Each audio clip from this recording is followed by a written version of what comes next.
All right, here we are at the house design current status update. We're going to basically review all the house designs that we've done so far.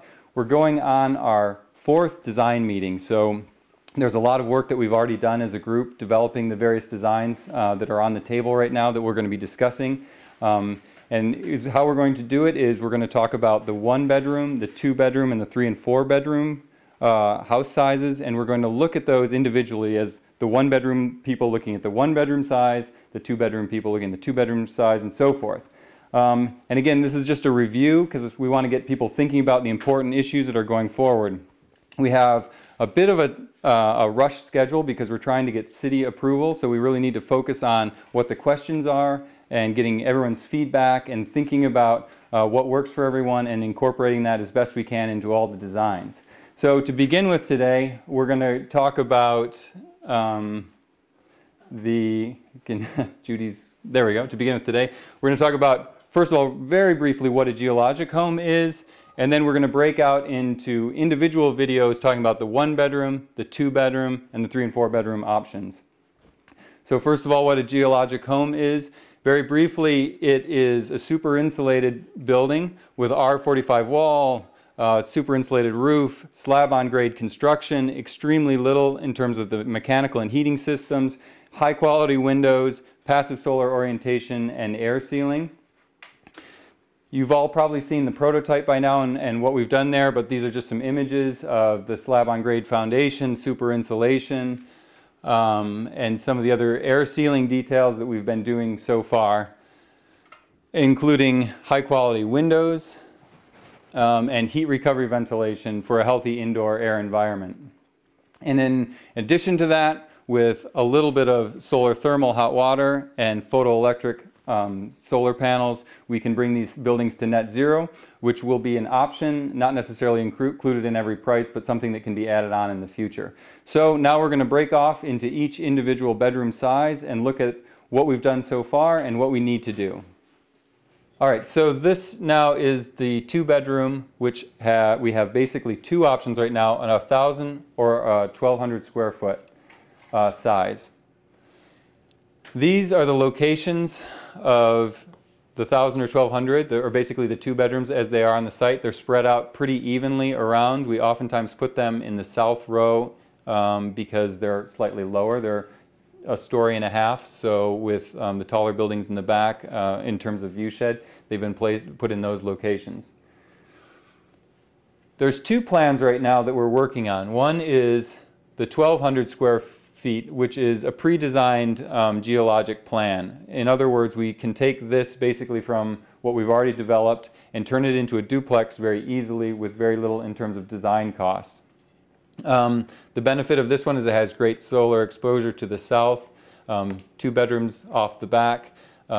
Typically the pathway would be up here and people would be able to enter through the porch, so you have a porch relationship to the path with a possibility of a wraparound porch as well.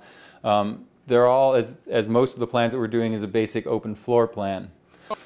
This one at 1,200 square feet has probably a little more size than would be necessary, and so when we were looking at this design, we decided to look at it as a 1,000 square foot option as well.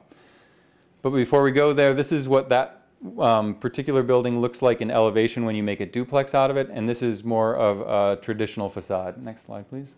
This is an example of what that would look like in terms of massing of a single unit. It's about the same proportion of the building that we're proposing. Next slide, please.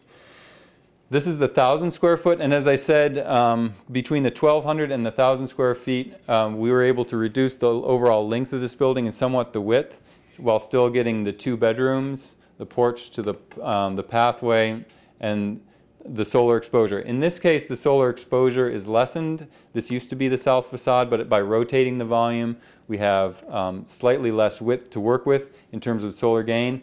So what we're going to want to do is put a lot of glazing on that elevation for passive solar gain, and by going more vertically with it, we're able to achieve that, although there's a lot of different facade options possible.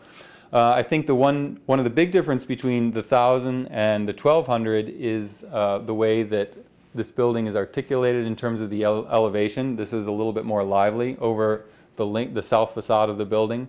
Go to the next slide, please.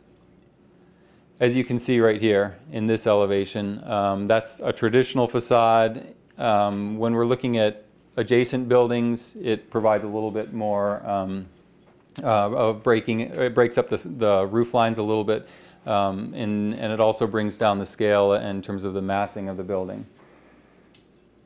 The big decision that needs to be made by the two-bedroom folks is whether we go with the 1,000 square foot option or we end up going with the 1,200 square foot option. And I think what that comes down to is the actual size difference between the units and the way that these elevations look. That said, we could make the 1,200 with the long facade. We could make the 1,000 square foot of the long facade of the 1,200 square foot as well, so that would be an option. In both cases, we're also looking at a possibility for a small loft option for those. Next one.